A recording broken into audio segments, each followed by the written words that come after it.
Vamos a leer el Salmo 1. Acompáñenme a leer juntos el Salmo 1. Dice: bienaventurado el varón que no anduvo en consejo de malos, ni estuvo en camino de pecadores, ni en silla de escarnecedores se ha sentado, sino que en la ley de Jehová está su delicia, y en su ley medita de día y de noche. Será como árbol plantado junto a corrientes de aguas, que da su fruto en su tiempo, y su hoja no cae, y todo lo que hace prosperará. No así los malos, que son como el tamo que arrebata el viento. Por tanto, no se levantarán los malos en el juicio, ni los pecadores en la congregación de los justos. Porque Jehová conoce el camino de los justos, mas la senda de los malos perecerá. Amén. Entonces, el tema que les traigo el día de hoy se titula El hombre afortunado. ¿Sí? El hombre afortunado. Y vamos a ver tres rasgos, tres características que distinguen al hombre afortunado, al hombre dichoso, al hombre feliz, a un hombre piadoso.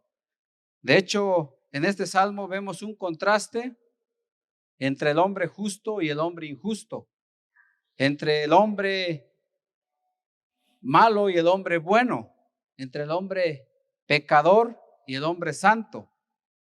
Y entonces, este salmo está escrito en base a pensamientos sintéticos, es decir, que la primera frase se complementa con la afirmación que hace enseguida. Entonces, podemos leer en el primer versículo, dice: bienaventurado el varón. Y cuando hablamos de varón, no está excluyendo a la mujer, sino está incluido al rasgo femenino también. Entonces, dice: bienaventurado el varón, ¿sí?, que no anduvo en consejo de malos, ni estuvo en camino de pecadores. El hombre es pecador por dos razones. La primera razón es que es por naturaleza. Sí, desde la caída original, el hombre cuando pecó, se corrompió todo su ser. Dios le dio tres facultades: la capacidad de pensar en el área cognitiva, le dio también la capacidad de sentir, por eso tiene emociones, y también le dio la capacidad de decidir, por eso cuenta con una voluntad. Pero el hombre decidió independizarse y vivir a su manera cuando Dios lo probó en el jardín del Edén. Con una simple advertencia, el hombre decidió desobedecer.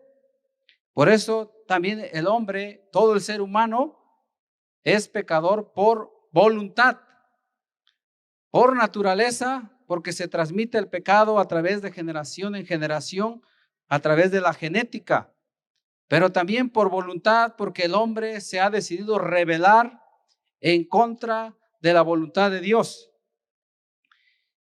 Pero la buena noticia que tenemos acá es que un hombre que es pecador, y usted y yo en algún momento estuvimos en esa condición, a veces cuando oramos decimos: perdónanos, Señor, porque somos pecadores. Pero a la luz de la Escritura, el creyente ya no está en ese estado de pecado, sino un hombre que se ha arrepentido y ha pedido perdón por sus pecados y ha creído en Jesucristo, pasa de ese estado de tinieblas, de ese estado de miseria, de ese estado de podredumbre, de corrupción, de pecado, a un estado de luz, dice la Biblia, a un estado en el que ya es santo. Amén. Por eso un hombre, cuando cree en Cristo y es lavado con su sangre, pasa a ser un hombre bienaventurado, es un hombre piadoso, y es el que está describiendo aquí. De hecho, bienaventurado viene del hebreo que se titula Asher. Asher, usted lo puede anotar, ¿sí? A-S-H-E-R. Asher significa feliz, ¿sí? Es un hombre afortunado, dichoso. Y usted es un hombre bienaventurado. ¿Por qué? Dice aquí, nos da 3 razones, pero también porque no se conforma a los falsos valores del mundo. De hecho, la Biblia nos dice que no nos debemos de conformar a este siglo, sino que debemos de ser transformados por medio de la renovación de nuestro entendimiento. Entonces, aquí tenemos qué es lo que hace este varón, que dice que no acepta los consejos de los impíos, no participa de sus costumbres y tampoco adopta la peor de sus actitudes, que es cuando ya se burla. Estaba yo escuchando en la noticia que a unas jovencitas de una universidad fueron atrapadas por 2 jóvenes que estaban involucrados en una red de trata de personas. Ellos las elegían y las invitaban a fiestas y de ahí las explotaban sexualmente. Entonces podemos ver que estas mujeres fueron engañadas. Y es que en esta red de trata de personas, porque así ahora se le conoce, antes se le decía la trata de blancas, porque solamente comerciaban con mujeres de piel blanca que eran llevadas a Asia, sobre todo porque allá hay muchos harenes, pero después ya empezaron a comerciar con todo tipo de mujer. Entonces, estas personas ven a la mujer como un negocio. De hecho, se le llama la nueva droga del siglo XXI. Y todo pecado, todo delito nace de la manera de pensar, porque ven a la mujer solamente como un objeto sexual que está diseñada para dar placer. Únicamente es vista de esa manera, sí, y con un valor inferior. Por eso los impíos, los injustos, se conducen con esos valores del hedonismo. Para ellos, su fin principal es el placer. Por eso dicen, si sientes, hazlo. Solamente si sientes, hazlo. Por eso, para ello necesitamos que el hombre resista el pecado. Es el primer punto. El hombre debe de resistir al pecado. Debemos de oponernos. Debemos de estar firmes para oponernos a esas corrientes pecaminosas. El hombre de Dios, el hombre justo, el hombre santo, el hombre piadoso, bienaventurado, debe de resistir al pecado en todas sus manifestaciones. Amén. Y para ello se necesita retener la palabra de Dios, como dice en el versículo 2, sino que en la ley de Jehová está su delicia y en su ley medita de día y de noche. Dice, en la ley de Jehová está su delicia. Es decir, se refiere, cuando dice la ley, se refiere a toda la palabra de Dios. Dice, toda la escritura es inspirada por Dios y útil para enseñar, para redarguir, para corregir, para instruir en justicia. Amén. Por eso, el hombre justo no va a depender solamente de 1 o 2 horas de enseñanza que reciba cada 8 días. Para llegar a este punto de meditar, necesita tener su devocional personal, o un devocional matrimonial, o un devocional familiar. Todos los días, desarrollar ese hábito. Si dicen los que estudian que para que puedas adquirir un hábito, necesitas hacerlo, practicarlo 21 días seguidos. Entonces, lo que tenemos que hacer es establecer un horario fijo. Todos los días, si te levantas a las 5, a las 6 o a las 7, todos los días estudiar la escritura primeramente. Algunos me dicen que lo hacen también por la noche. Está bien porque se va adentrando la palabra de Dios en la mente, en el subconsciente. Pero todos los días tener el hábito, tener la disciplina, un calendario.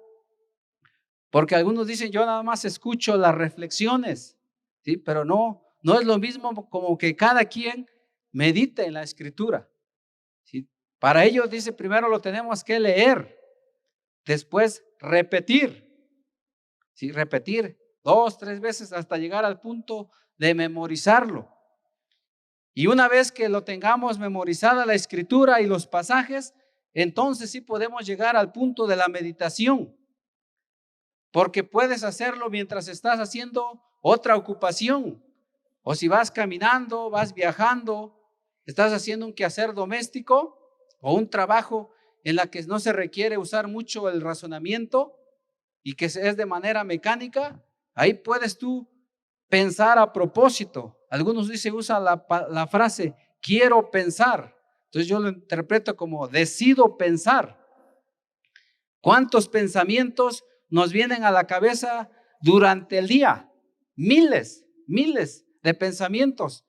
Pero debemos de ejercitar la voluntad para decir, voy a recordar un pasaje de la Escritura y le pregunto a Dios y le digo, ¿qué significa, Señor, este pasaje? ¿Qué me quieres dar a entender? Cuando yo le preguntaba a Dios acerca de este pasaje, dice que me hacía entender que los impíos van a influir en tu identidad, uno, otro, en tus decisiones y tercero, en tu tiempo. ¿Sí? ¿En qué te dedicas tu tiempo? ¿Quién eres? Sería bueno que te respondieras esa pregunta, ¿quién eres? ¿Sí? ¿Y qué es lo que haces durante el día? ¿Qué decisiones tomas? ¿A dónde vas? ¿Con quién estás? ¿De qué compañías te rodeas? Y es que el hombre santo no significa, como lo creyeron algunas personas, que los monjes se tenían que retirar aislados del mundo, porque así van a ser libres de pecar. Eso es falso. El hombre santo va a estar involucrado en medio de la sociedad, en medio de los impíos, de los que no conocen a Dios, para influirlos. Amén. Para hacer la luz, para hacer la sal en medio de ellos, para dar sabor y sentido y propósito a la vida y detener la corrupción, pero también para alumbrarles, para orientarlos en el camino de la salvación. Amén. Entonces, solamente después de resistir al pecado, de retener la palabra de Dios, vamos a reproducir los frutos del Espíritu Santo, que es lo que nos dice en el versículo 3, será como árbol plantado junto a corrientes de aguas, que da su fruto en su tiempo y su hoja no cae, y todo lo que hace prosperará. Estoy seguro que usted ha visto un árbol o una planta que se da junto al río. En mi pueblo lo conocían como sabino. Otros dicen que puede ser el sauce, o en las regiones del norte me dijeron que está el álamo. Sí, anoche me decían también hay otro árbol que se llama elite, que se da junto al río. ¿Y cómo están esos árboles? Siempre están verdes, están frondosos. De hecho, dicen que el sabino se distingue por el grosor de su tronco. Pero andando una vez por el río de este lado, también pude ver todas sus enormes raíces que tiene debajo del tronco y que sostienen a ese árbol. ¿Por qué está siempre verde? Porque se está alimentando de las corrientes de las aguas. Y la palabra de Dios es un símbolo el agua. El agua es un símbolo de la palabra de Dios. Amén. Entonces así también todos los días esa planta se está alimentando, así también nosotros todo el tiempo debemos de estar trayendo a nuestra mente la palabra de Dios, llenarnos de la palabra de Dios, pero no solamente aprenderla, sino también creerla y vivirla, practicarla, es decir, ser hacedores de la palabra. ¿Sí? Así como aunque aquí también puede referirse como la palmera, dice en el Salmo 92, que el justo florecerá como la palmera. Y una palmera datilera puede tardar muchos años en dar fruto.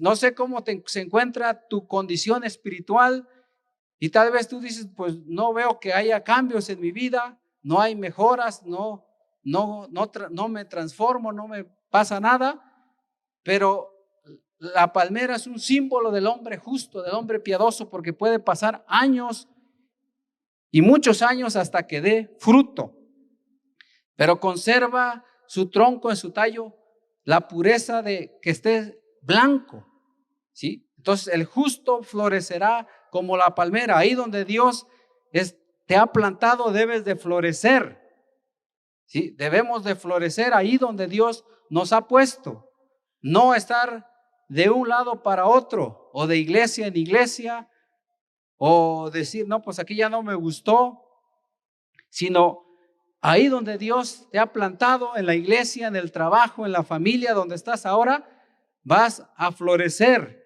porque es la promesa del Salmo. Dice, el justo florecerá como la palmera. Y dice, y aún en la vejez estará vigorosos y fuertes. Aún aquellos que ya son ancianos en edad pueden estar dando fruto. Amén. Bueno, entonces vamos a ver que el fruto, debemos dar el fruto del Espíritu Santo. Es verdad que anhelamos los dones y el apóstol también nos recomienda, dice, anhelen los dones mejores. Pero también les habló acerca del amor.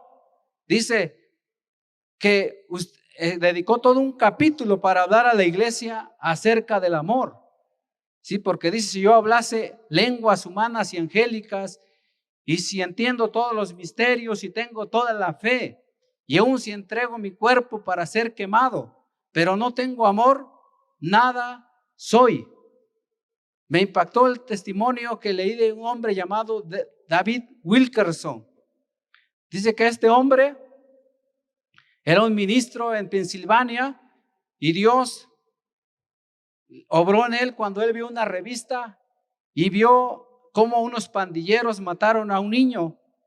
Y él pudo, dice, ver en los ojos de estos jóvenes pandilleros, dice, la desesperación y el odio que tenían. Entonces le vino un pensamiento y le dijo, te vas a ir a la ciudad de Nueva York, a los barrios de Nueva York.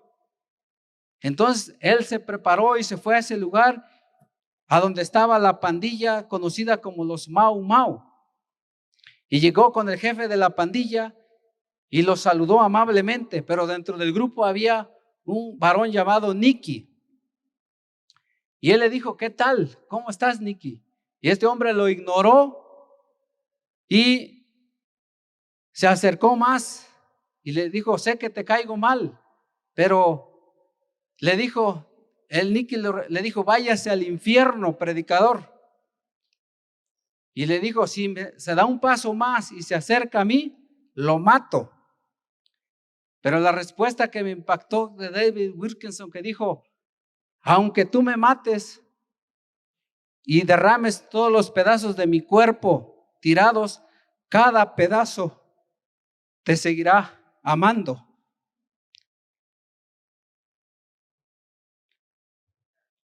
Entonces necesitamos desarrollar el fruto del amor, porque las almas se están perdiendo. Y Dios igual me hacía entender en un sueño y decía, ¿de verdad se interesan ustedes por las personas?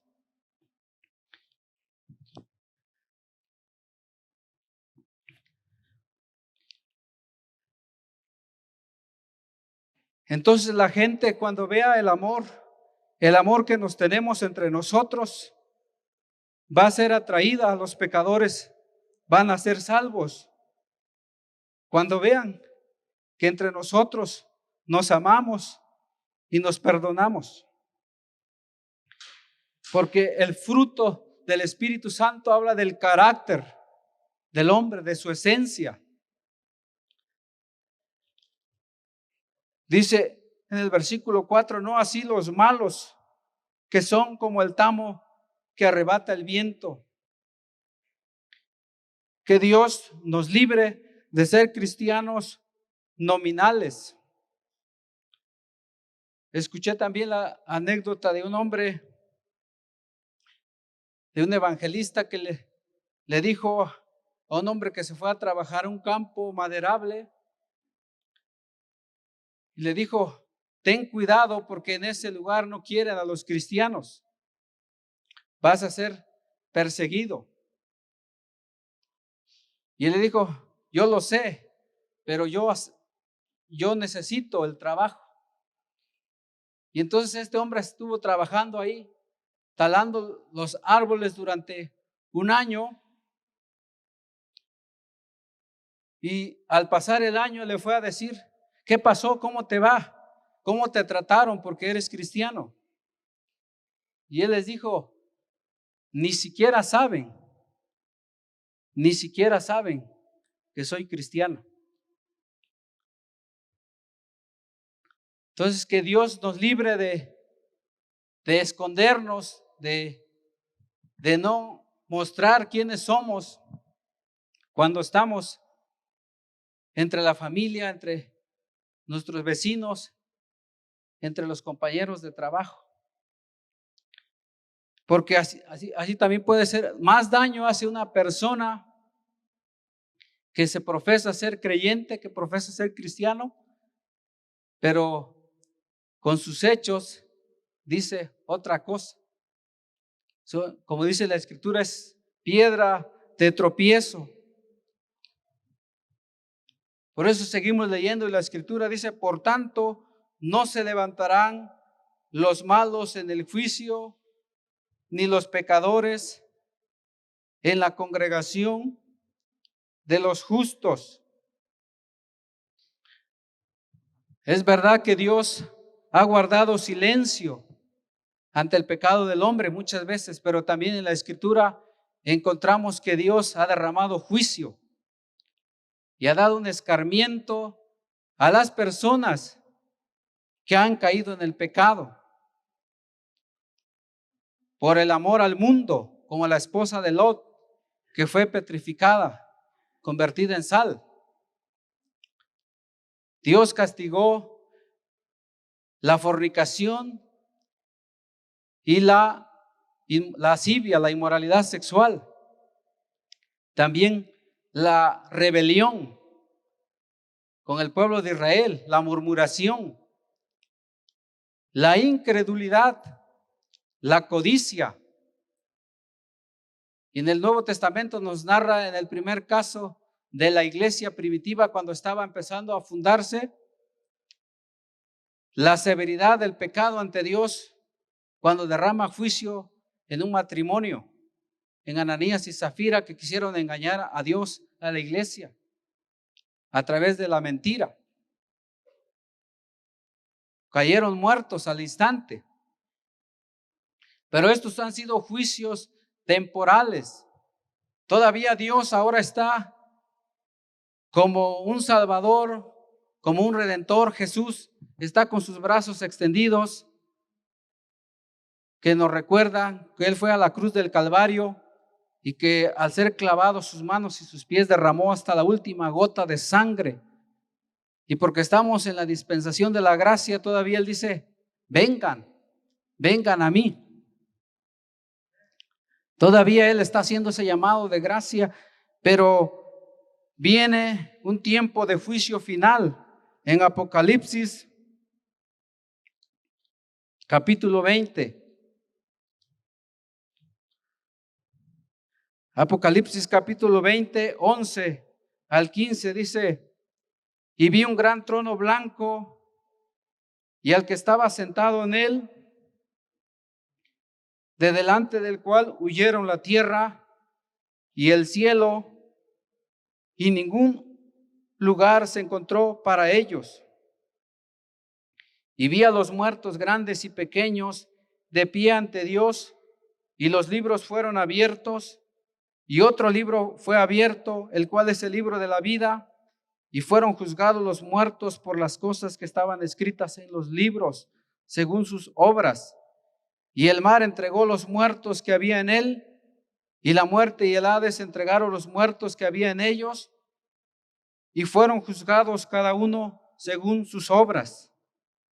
Y la muerte y el Hades fueron lanzados al lago de fuego. Esta es la muerte segunda. Y el que no se halló inscrito en el libro de la vida fue lanzado al lago de fuego. En este día del juicio final, los pecadores van a querer esconderse, cuando ya Jesús ya no venga como Salvador, sino va a venir como juez. Pero dice que no va a haber lugar porque el cielo y la tierra ya no van a estar para ese tiempo. Y Dios va a abrir sus libros, el libro de la vida, para ver quién aparece inscrito, pero también el libro de las obras, donde lleva escrito todos los hechos de los hombres impíos. Y entonces Dios los va a juzgar severamente, porque dice que van a ser lanzados al lago de fuego. Para ese tiempo ya no va a haber oportunidad de arrepentirse, y todo lo impío va a ser lanzado al lago de fuego. Aún Satanás mismo, la bestia, el falso profeta, van a ser lanzados eternamente en el lago de fuego, en un estado de condenación eterna. Terminamos en el Salmo 1, porque dice en el versículo 6, porque Jehová conoce el camino de los justos, mas la senda de los malos perecerá. Es una conclusión. Dios conoce a los que son sus hijos. Dios sabe quiénes son los que le son fieles. Pero dice que la senda de los malos va a perecer, es decir, van a ser destruidos. Dice la Escritura, hay camino que al hombre le parece derecho, pero su fin es camino de muerte. Y la muerte puede sorprender en cualquier momento. Veníamos de Chachuapa en el fin de semana y de regreso, cuando pasamos de ida estaba todo tranquilo y de regreso había una corriente enorme. Hay un río que atraviesa antes de llegar a Chachuapa. Estaba una corriente de agua lodosa, turbia. Entonces lo que hicimos es detenernos, porque dijimos, no creo que podamos pasar. Pero del otro lado venía una moto con 2 personas y ellos se metieron inmediatamente al río, pero los arrastró la corriente inmediatamente, y como está en alto el vado, se fueron al precipicio, a la corriente que cae. Entonces nosotros lo que hicimos fue ir a dar parte a la autoridad municipal, y ya estaba ahí alguien encargado. Y mientras tanto estábamos orando, Dios, que estas vidas se salven, que no mueran. Y gracias a Dios que fue en la orilla, porque si hubieran avanzado más al medio de la corriente, quién sabe si estuvieran con vida. Y iban ebrios. Pero gracias a Dios, ya cuando nos veníamos, ya traían a uno de ellos y al otro lo habían llevado a Yucuita. Pero a mí me sorprendió cómo es que en fracción de segundos, así, milésimas de segundo, esos hombres de ahí pudieran haber muerto. Y su destino final, la condenación eterna, si es que no se han arrepentido. Por eso dice la Escritura, hoy es el tiempo de la salvación. Amén. Hoy, si oyeres hoy su voz, dice la Escritura, no endurezcas tu corazón. Amén. Entonces nos vamos a poner en pie para orar.